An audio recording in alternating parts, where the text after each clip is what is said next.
Dycee messaged me a month or so back and said she found a CD under her bed that she was afraid to listen to.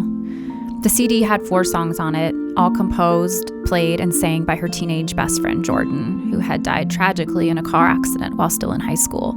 She wanted to listen to it, she said. She just wasn't sure if she could, or what it would mean to her so many years later. I invited her on the show and proposed we listen to it together. After chatting with Dycee and thinking about this musical connection she had with her friend, I couldn't quit thinking about Amanda. I met Amanda when I transferred high school in the middle of sophomore year, and we shared several classes together, but it was senior year gym where we really bonded, or rather, where we both realized that our 45-minute physical education class was right before our 30-minute lunch, so we used this scheduling advantage to take the whole hour and 15 minutes for ourselves each day. Right as the chaotic midday bell rang, we would book it to the side lot of the school where her mom's minivan was parked. We would throw in our backpacks, jump in, and I would find the Master P tape she kept in the glove box. We would drive around Green Hills with the windows down, blasting Make 'Em Say and I Really Miss My Homies. We would get chicken sandwiches from Wendy's or duck into the mall when it had a little food court, but that was dangerous as the security guards were on the lookout for delinquent renegade youth such as ourselves. Mostly we just drove and listened to that tape on repeat and talked about whatever popped into our heads. She teased me for being a hippie and I would give her shit for something or another, but it was good fun. We both had strong friend groups, but still sort of felt like weirdos deep down, and we bonded over that. Amanda and I weren't close, but we kept up through Facebook, and she came through New York a couple of times when I was living there, but like so many meetups with friends from high school, it fell through. We promised we would make it work next time. When our high school planned its 20-year reunion in 2019 at a spot literally up the street from my house, I declined to go. I felt like I had kept in touch with anyone I cared about, and besides, it's not so hard to find out what anyone you've ever known is up to nowadays. What did I need to spend $50 for the privilege of sitting around eating bad bar food and making small talk for? I really regret that decision now. That winter, after not working for most of the year, I took a seasonal retail job at the Green Hills Mall, and one morning before work, I was on a Facebook page set up solely for memorials and the news of alumni deaths from our school. I was scrolling through when her picture hit me. It had been posted just moments before by a mutual friend. Fumbling and dumbstruck, I messaged him. It was her heart, he said. Maybe a heart attack, maybe something else. No one knew. I drove to work that day on those same streets that Amanda and I had playfully terrorized 20 years ago and thought about how bizarre losing someone is. One minute, there's a fully formed person in the world with a past and a future who has books they've been meaning to read on their nightstand and cereal in their pantry and toothpaste on their sink and items in their Amazon cart, and then all of a sudden, only the shape of them exists. I drove down Hillsborough Road that day and played Master P and laughed out loud at the insanity of 16-year-old girls, and even though I don't believe in an afterlife, I knew that she did, and I hoped she was watching me drive to my mall job, listening to a rapper growl out, and laughing her ass off. Someone doesn't have to be your best friend or be with you for a long time to have a profound impact. Usually, it just takes a willingness to show you their true self and to give you an opportunity to do the same in return. On today's show, my guest Dycee Wildman and I talk about her friend Jordan, the music she made, and the shape of her in Dycee's life today. This is Memento Stori. Hi, Dycee. Hey. How are you? I'm okay. How are you? I'm okay. Good. I'm glad that you're here. Yeah, I'm excited to be here. You're like, I don't know if I'm glad that I'm here. That's fair. No, I am. This is good. I like to talk about death, so this is a nice opportunity. That's right. You do. You do like to talk about death. You make films and work with film and filmmakers, and you have an interest in sort of horror and horror adjacent. Yeah, so that's definitely my focus is horror films, and particularly me and my partners try to do short feminist horror films. But death is definitely a part of that, for sure. Yeah. And so you reached out to me, which I really appreciated. And the tone of that message, and I don't know if this is accurate, but the tone of that message felt like, in my mind, I imagined you like looking for like wrapping paper under your bed or something and pulling out a box, and then like the CD came out with it, and you're like, here's this thing, and I don't know what to do with it because it feels too heavy to sort of deal with right now. And you shared with me about your friend, and which we'll get into, but it felt like it felt like you had messaged me like in real time with finding this object, which I really loved because it just felt like a really sincere moment. Yeah, my mom had asked me to go through a box of old CDs. Okay. Because who needs CDs anymore? And why do we have these? And so, she's kind of going through things. I'm going through this box and I'm just like only interested in the mixed CDs, honestly, because like they're kind of artifacts of, people making presents for you and stuff like that. And so those are the only ones I'm looking at. And then I stumble on this CD and this face that I like think about a lot, but it just felt really heavy. It felt all of a sudden like it was a thing that I had to come to terms with. Something that it wasn't something that I showed my mom and she was like, "Oh, well, are you gonna play it?" I was like, "Nope, don't know how to do that." And so then I did, and like I told you when I got here that I was picturing this like Werner Herzog Grizzly Man moment of like it's too intense to listen to, like in that way that the things that you love when you're in high school are kind of so imprinted on who you are and yet are not who you are anymore. And like, I don't know, I feel it felt heavy. Yeah. So you said you saw a face. So whose face did you see? So on the cover of the home-burned CD is just like a single, where like the jacket would be, is just like a single piece of paper that's clearly been cut out by scissors. And it's like a early Photoshop version of my friend Jordan's face. And then like a little cutout of her playing guitar. And then like a little Vine clip art thing added to it. Yeah. On the actual CD itself, it says it's like not for sale and it's for promotional use only.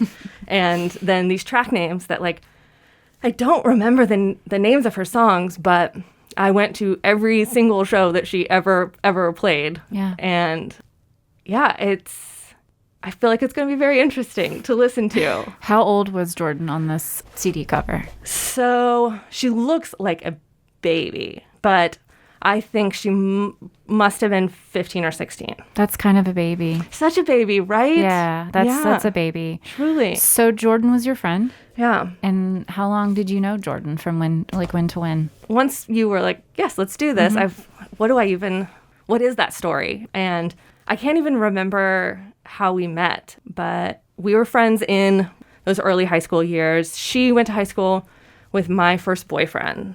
And just immediately we were very close. And she was just this incredibly like brave, vivacious human. She had bright red hair. And I think I sort of, as a personality type, I'm really attracted to like very bold people. And she was definitely that. And so I really quickly became like, her like unofficial stylist. But anytime she had a show at one of like 4 coffee shops that she played at regularly, I would like bring a bag of clothes and jewelry, and we would like change in the bathroom, and we would like drive around to parks and sit outside and talk about boys. And it was like before even like drinking and smoking were a part of our lives. It was like the rebellion was just like, I'm going to sit in this park after it closes. Yeah. It was like very innocent. Yeah, I remember those years. And it's like such a magical time in a lot of ways, because for most people what you think of as like getting into trouble is pretty mild, compared to what you could be doing at that age. So was this here in Nashville, or was this? And so what coffee shops was she playing at? So there was a little coffee shop down in Franklin at the little cute square area there, and I think that one was called Jam and Java. Okay. If there was like ever a more 90s coffee shop name ever. Perfect. That was great. I remember sitting there very vividly. Yeah. And then there was one on Old 96. She lived out in the country. And so like, and I can't remember what that one was called. Something Bean, something, it was like some chain. Yeah. And then like, I think like Cafe Coco. Oh yeah. But just like one. Classic. Yeah. Like that was like kind of a big deal one. So I'm from Nashville, but like have no musical talent whatsoever, no ambition in that direction at all. And frankly, I feel very thankful to not be burdened with that. And so she was the first person I really knew that was my age that was like, this is what I'm going to do. Yeah. Like, I'm going to be important. Yeah. Yeah. Do you think she would have been? Yeah. Yeah, I really do. Like, that's part of why it's actually, really complicated for me to think about, because like she definitely would have been. Like she was so cool. She was so brave. And like, yeah, she definitely would have been. Definitely. She grew up Mormon, and I grew up with no religion. And so I have like only as an adult really started to understand what it means for people to have to like get out of their religion that they grew up in.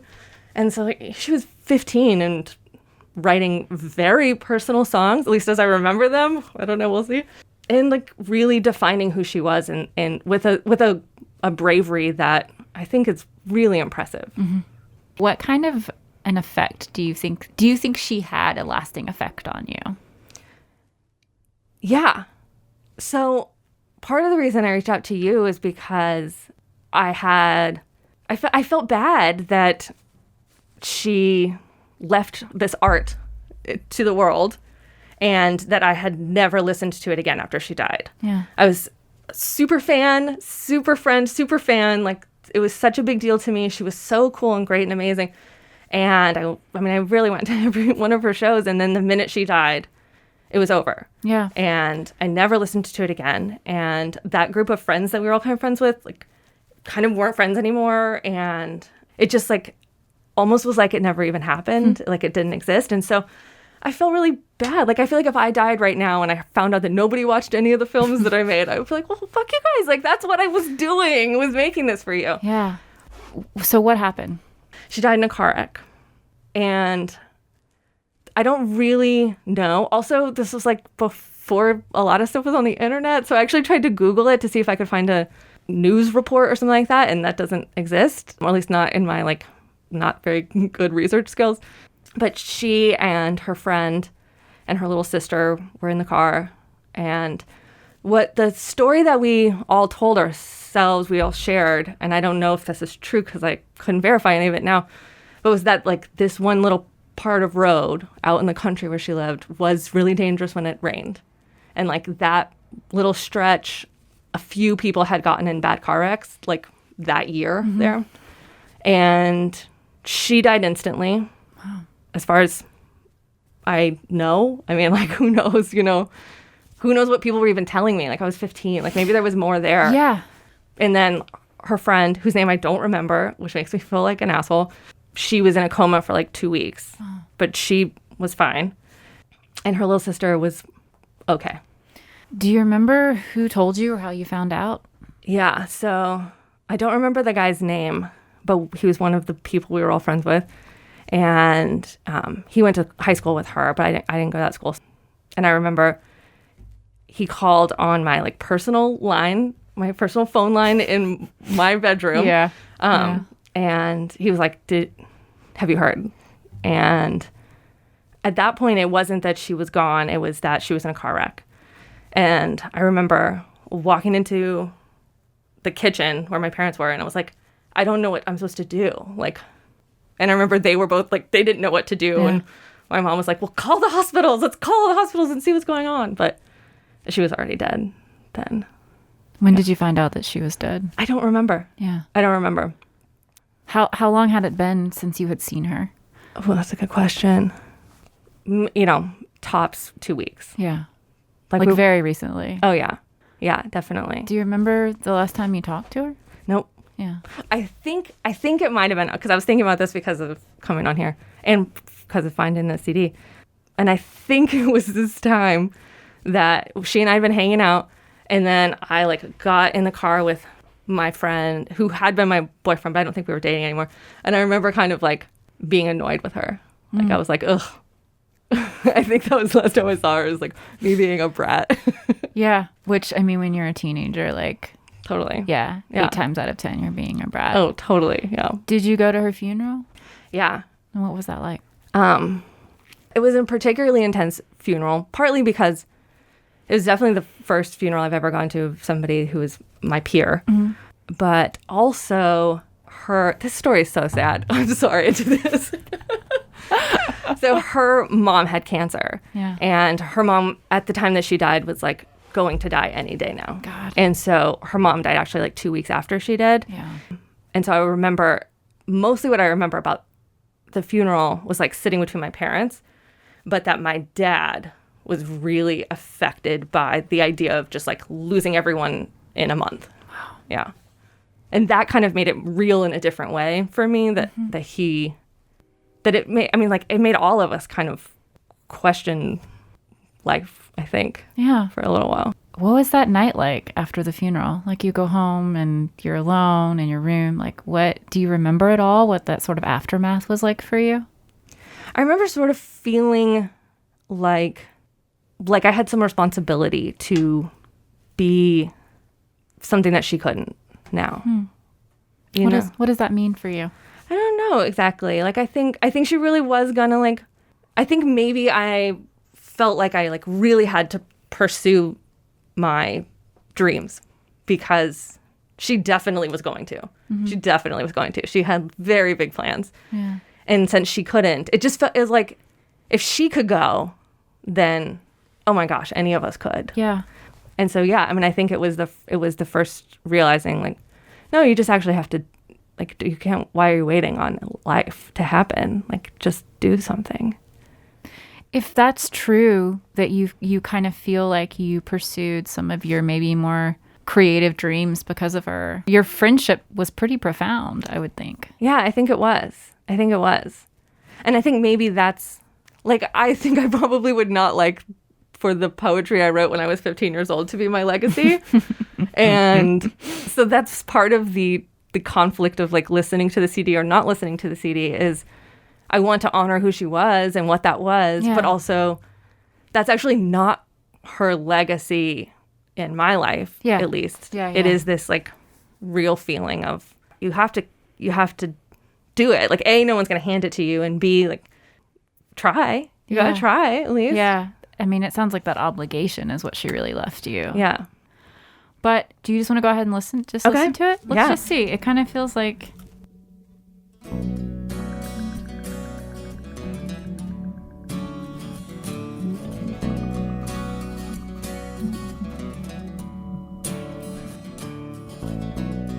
I'm drinking from the same cup as some of my less fortunate acquaintances, and I don't want you to think I'm just in it for myself. I'm just here to suck all the life out of you.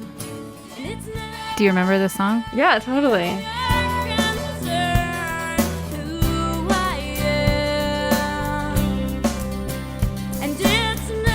I also am pleased that it so actually represents that idea of her, like, combating her family and not her family. I mean, her family they were very sweet, wonderful people, but the idea of, like, this religion she grew up with and, like, that she's defining herself. Yeah. That is, like, such a present part of, track 1 on the CD. Yeah. That's what it is.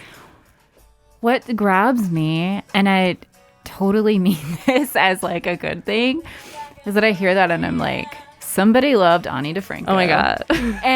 But, like, that's great, right? Because that tells you what you were saying, like, this is who she was. This is not who she would have been, right? This is not where she would have ended up. But you kind of know the kind of person she was, the kind of kid she was. She was a kid, like, the kind of kid she was, and, like, yeah, you can hear that, you know? You can hear, like, what was important to her and what music she was listening to, and, like...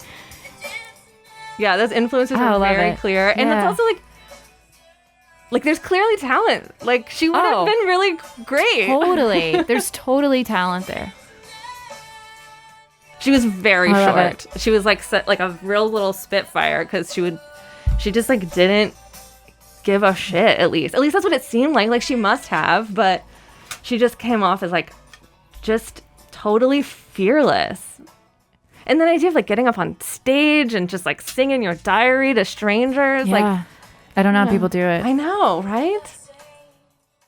Yeah, a lot of Ani DiFranco, a lot of, like, Tori Amos, you know? It's very much, like, of a place and time. But that's perfect. I mean, this is true of any art that anybody makes, but it immortalizes them, you know? It's a great song. Yeah. I mean, it is. It is.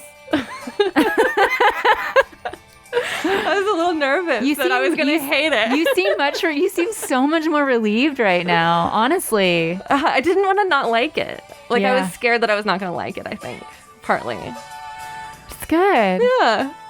It's okay. Even if it had been bad, that's okay too. It right? totally would have been okay. Absolutely would have been totally okay. You know? But I'm glad that it was good. I mean, there's 3 more songs. Like, who knows? But that was pretty good. Let's see what so that one's called None of Your Concern. And then the second one I think is called Breathe. We'll see what that one is like.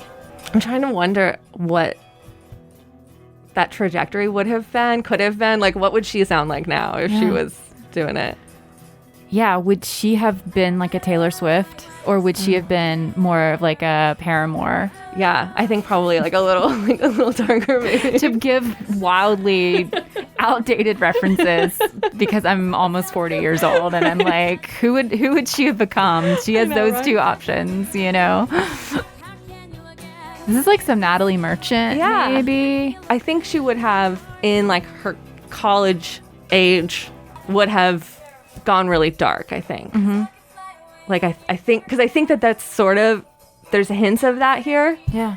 And I think she was definitely like exploring some of that in her life at that time. But so I think there would have been, like, maybe it would have gone like a little more punk rock, a little stranger.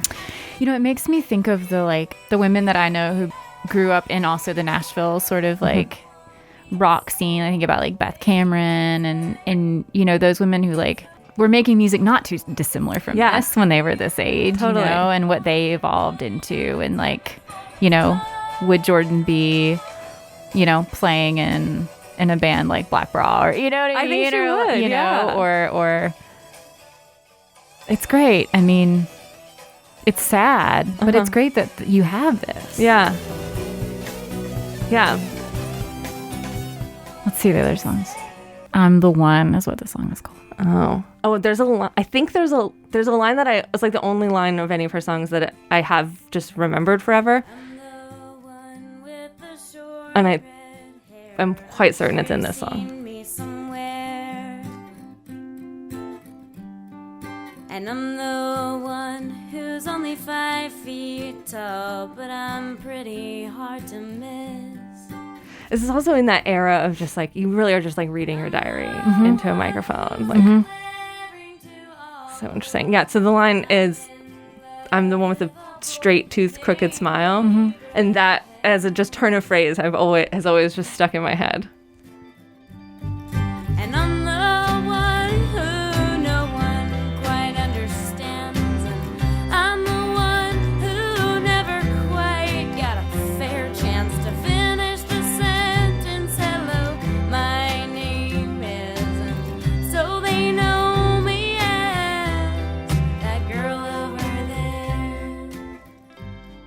I also do feel like being kind of like a weirdo at that age. Like, of course this appealed to me. Of course that like weirdo outsider girl rock was like, I was like, yes, that I also feel like nobody understands me.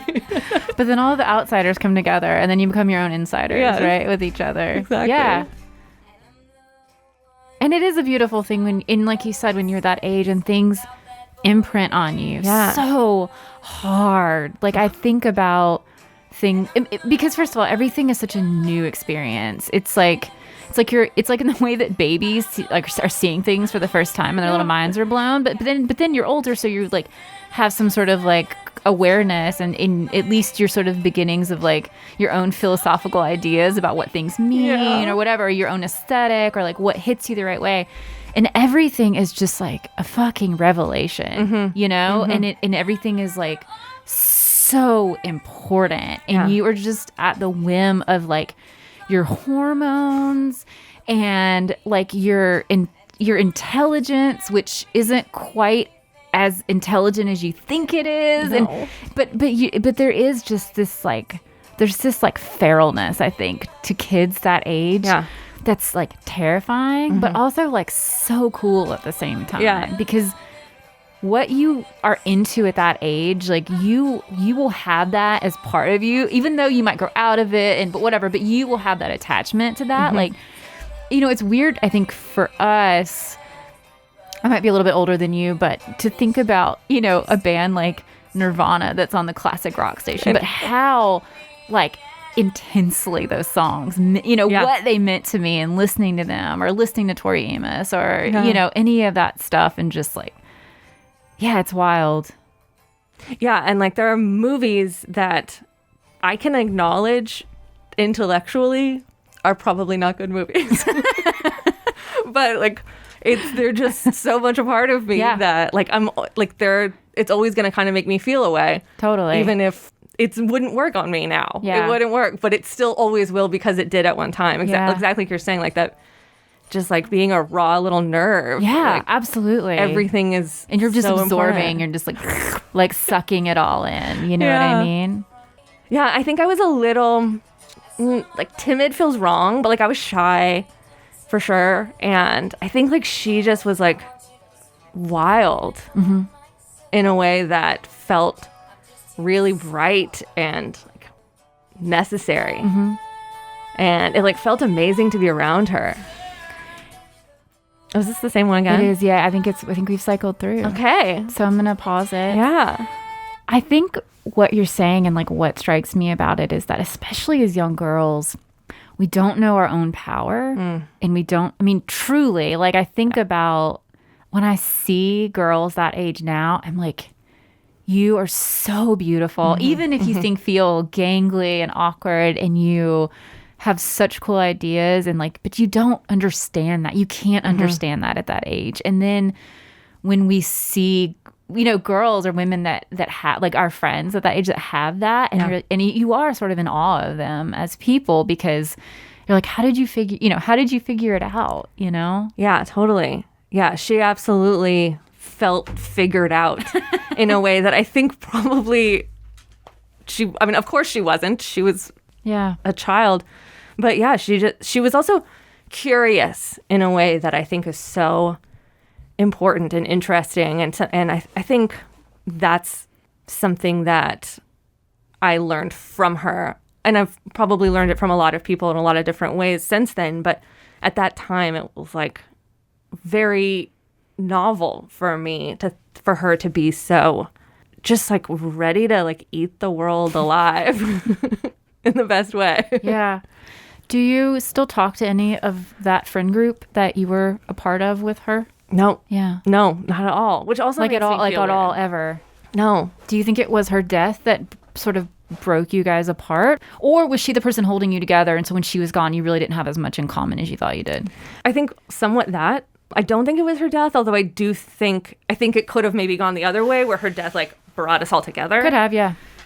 Also, it was a 16 years old kind of time. Like we were all kind of maybe gonna go in another direction anyway, and then her death maybe her just not being there to kind of, yeah, like I can picture all of their faces so clearly, and like remember what I thought about all of them, and like just like a lot of like complicated teenage stuff going on. Yeah.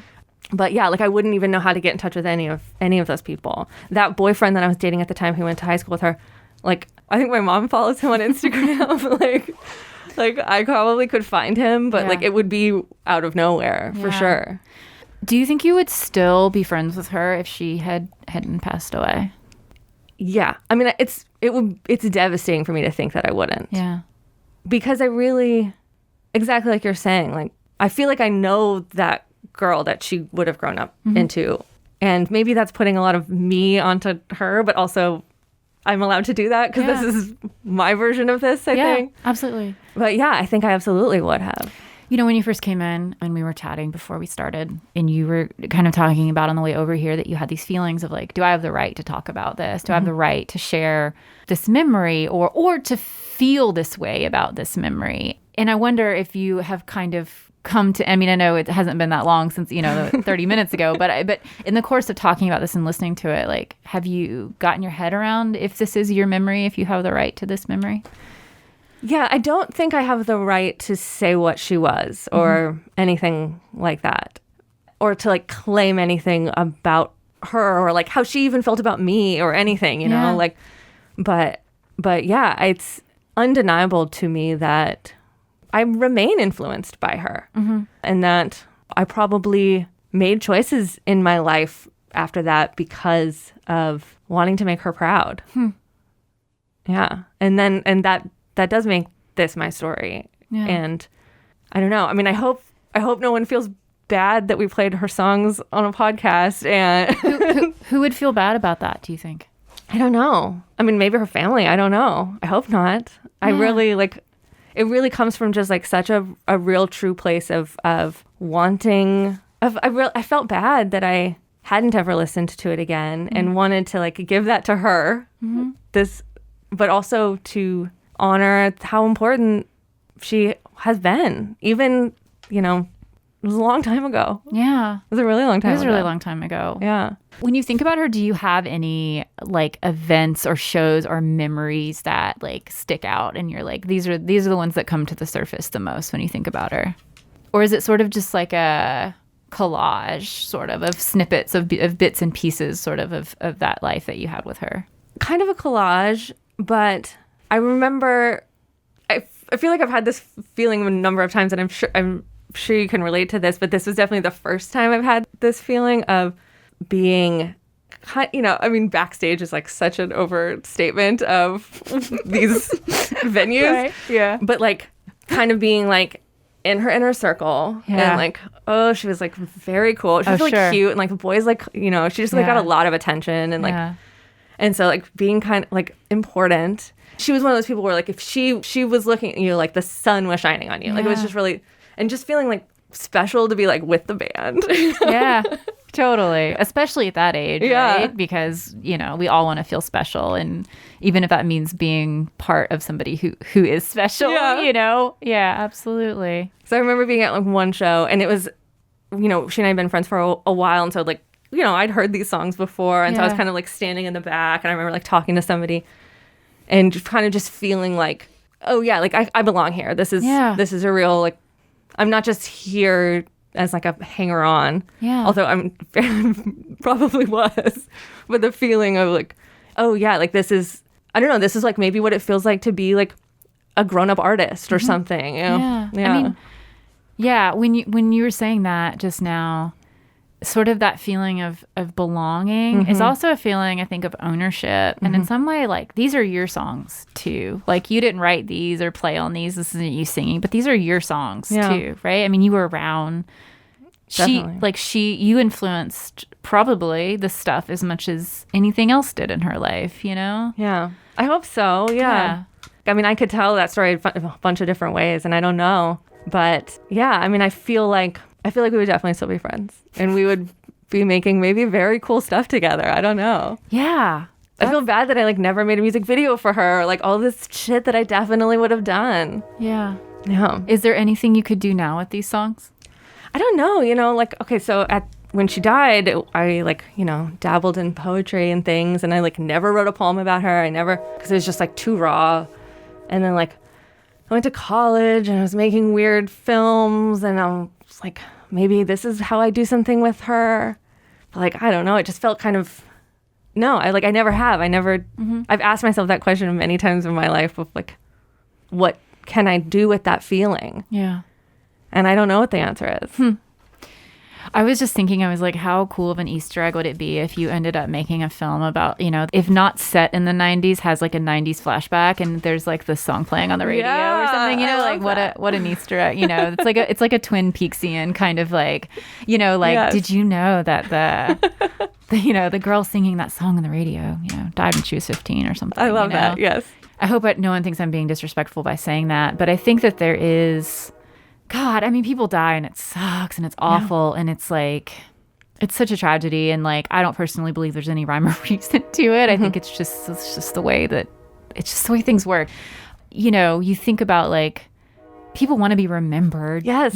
People want to have some kind of legacy, even if they don't articulate it as such. They want people to remember them for the most part. And, if my legacy were that like I was a singer and somebody put my song in a movie and then it became like folklore because I was dead, if that was like the cool, I would be totally into that, I think, even though it's like sort of macabre and creepy. But in a great way. I think she would think that was really funny. In a great way. Yeah, I think it is, I think you're touching on something really important to this whole thing, actually, which is which is also just what this whole podcast is, maybe to some degree, but the like desire to be remembered. And I've been thinking about that a ton recently, partly because like the world is ending and that feels like a weird way to be living.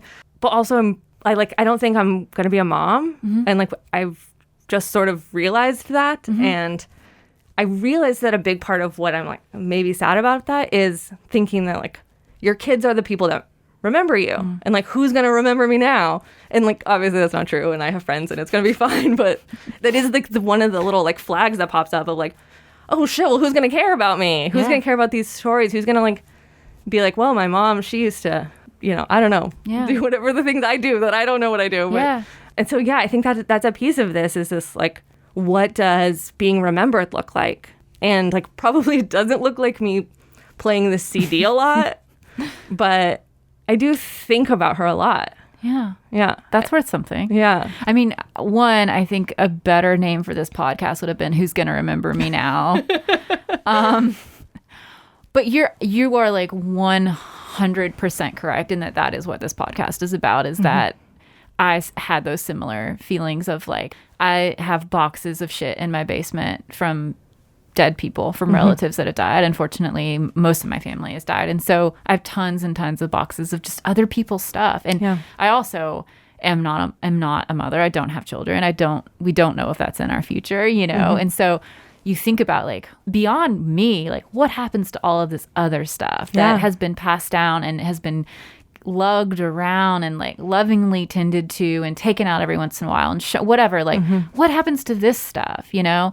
And knowing that I wasn't the only person that had that going on, you know, and like my first idea was like, we should turn our dining room into like a mini museum of like, you know, and Michael's like, no, we're not doing that, you know. It's a great idea, but he's also right. Yeah. He's like, that's not happening. And so, you know, the second I was like, well, talking to people, but you're right. It is about being remembered and what does that mean? And what does inheritance mean? And what does it mean to own something? Yeah. Whether that's a physical object or a memory or a part of a person. Yeah. You know? I don't know the answers to that. No. I don't think there are answers to it, really. But so that's always a question that I like to ask people is like, so piggybacking on that, what happens to this CD? You mean when I die? What happens to it for the next 10 years, 20 years when you die? I mean, what happens to it? Well, I really like your idea. So I might just write a script just to like sneak it in because that's fantastic. You know, I do have this like little old makeup box that has all the mix CDs that anybody has ever made me in there. And they probably won't even play in like the next 10 years, whatever happens with technology. And it's a very ephemeral medium. But it definitely is going to return to the place at the top of that box. And yeah, I think the other thing is like other people must have this CD too. Yeah. So this is a homemade CD. Yeah. So did she sell these at her shows or she just give them out or how did you get this? Do you remember? Well, that's the top of it says like on the CD itself, it says like for promotional use. So I think it was like something that she planned to take to radio stations or something. Yeah. 1998. And then there's a phone number. Is that her phone number? I don't know. It must have been. I mean, her family doesn't live here anymore. So it's interesting to think about that there could be copies of this like at Goodwill or McKay's. I don't know. There's not a barcode on it, so I don't know. But there could be, you know, there are copies of this in that people that don't know her own this. Yeah. You know? Yeah, definitely. Because it wasn't a thing. I think I just had it because I was a friend of hers. Like, I don't think she was giving them away. But so what do you think happened to all of them? I don't know. I mean, they must have been distributed to some degree. Yeah. I mean, do you think you're the only person that still has it? It can't be true. Could be true. Well, in that case, that make it even weirder. Yeah, you're like, great. I never considered that. So now we can never play it again because I can't let it get scratched. Yeah. I don't know. There was a benefit concert for her family after she died at the Exit Inn, and so I feel like everybody there must have walked away with something. That's kind of a large venue for that. What was was it for like burial costs and things like that, or? It must have been something. Yeah. I mean, I think because of that just double tragedy of her mom and her. Yeah, everyone going at once. I think it was just the... Man, it's tough. Yeah. But yeah, I don't know. I don't know exactly. And at the time, like, I remember the gal from Venus Hum. Do you remember Venus Hum? I do, yeah. Like she played. And so it was like, you know, I mean, it was just friends, but it was like a little bit of, you know, and yeah, the accident's kind of a thing. So I feel like maybe, like, it's not nothing. It's not nothing. Somebody there must have this CD too. Yeah. Or is there like a real CD that's not the weird promotional one? And I'm just the one that got like weird, like, oh, here. It's great.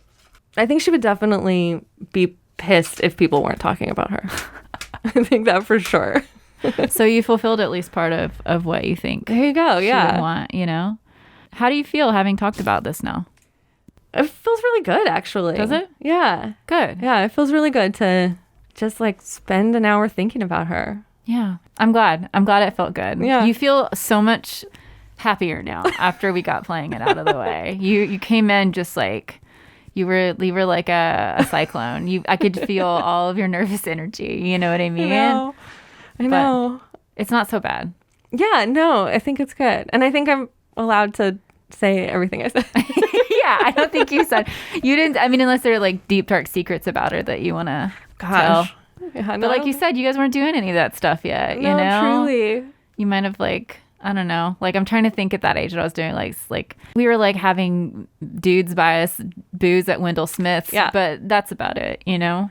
Yeah, she went to Germany at one point and came back and like taught me how to say things in German. And you know, like I was just like So naughty. Being bilingual. So naughty. Yeah. That's hilarious. That's funny. Is there anything else that you want anybody to know about her? I don't know. She might be the coolest person I've ever met. Wow. Yeah. Really? Maybe. I mean, also she never has like Disappointed you? Yeah, she just gets to be this like insane bright star. Yeah. She's never disappointed me, and I hope I've made her proud.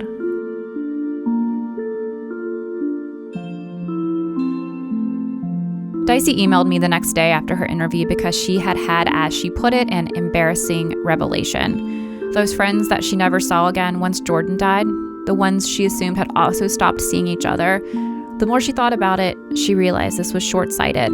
She didn't go to school with them, and besides Jordan, there was a boyfriend that had become an ex, so her ties to that social group were completely cut off. In reality, she said, she was probably the one that moved on from them. I want to thank my guest, Dycee Wildman. You can keep up with her film projects at DyceeWildman.com. The show is produced by We Own This Town. Thank you to Nashville's fairy podmother, Michael Eads. Original music composed by Ryan Briegel.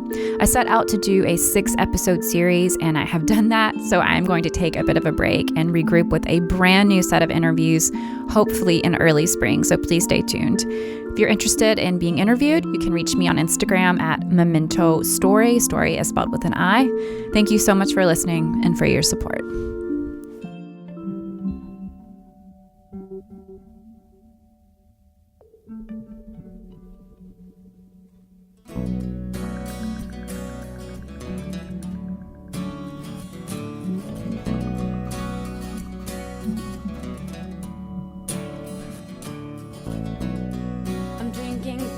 Same cup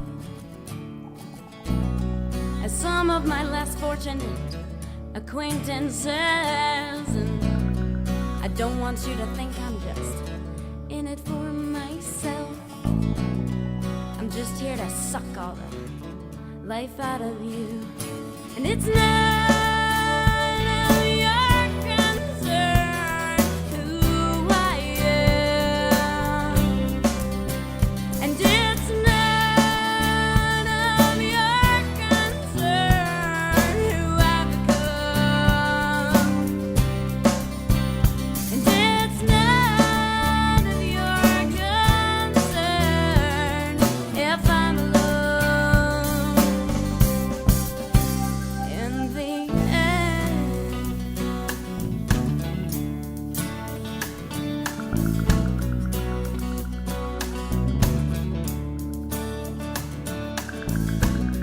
And I wouldn't dare disagree with the back of your hand. Trouble is I have a reputation for talking back. I have a reputation for losing my shirt. But nobody moving, nobody gets hurt.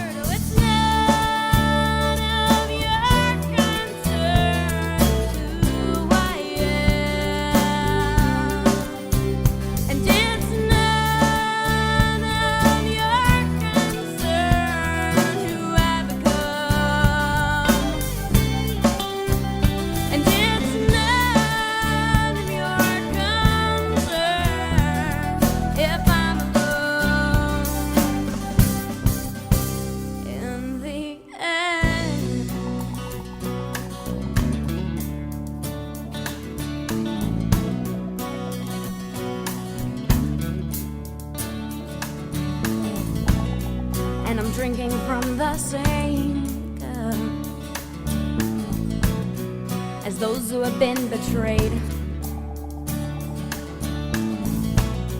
But it's all the same under the watchful eye of that of the sun and the sky.